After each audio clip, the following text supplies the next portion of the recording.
রাঙামাটির বিস্তীর্ণ পাহাড়ি জমিতে আবাদ হচ্ছে আনারস।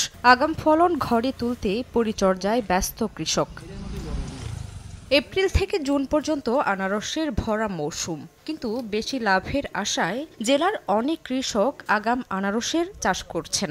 ফল দ্রুত বড় করতে তারা ব্যবহার করছেন বিভিন্ন প্রকার হরমোন ও কেমিক্যাল। এমনকি ফল পাকাতেও ব্যবহার করা হচ্ছে রাইফেন, কার্বাইটের মতো রাসায়নিক। এতে নষ্ট হচ্ছে ফলের স্বাদ ও পুষ্টিগুণ। যদিও কৃষকের দাবি, আগাম আবাদে বৃষ্টি না হওয়ায় এসব রাসায়নিকের বিকল্প নেই।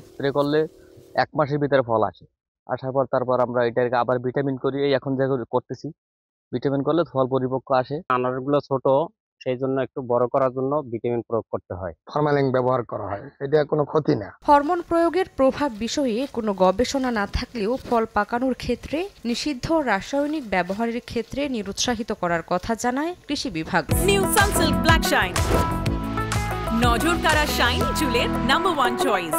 অনেক কৃষক সেটা কার্বাইড ইউজ করে থাকেন, তো সেক্ষেত্রে আমরা আসলে এটা আমরা উৎসাহিত করি কৃষকদের এই ধরনের কেমিক্যালগুলো ফল পাকানোর ক্ষেত্রে না ব্যবহার করার জন্য। প্লান্টিং টাইমটা ভেরিয়েশন করে যদি আগাম চাষ করে সেক্ষেত্রে কোনো সমস্যা নাই, কারণ সেক্ষেত্রে ফুড ভ্যালু এবং তার যে টেস্ট দুটোই অক্ষুণ্ণ থাকবে।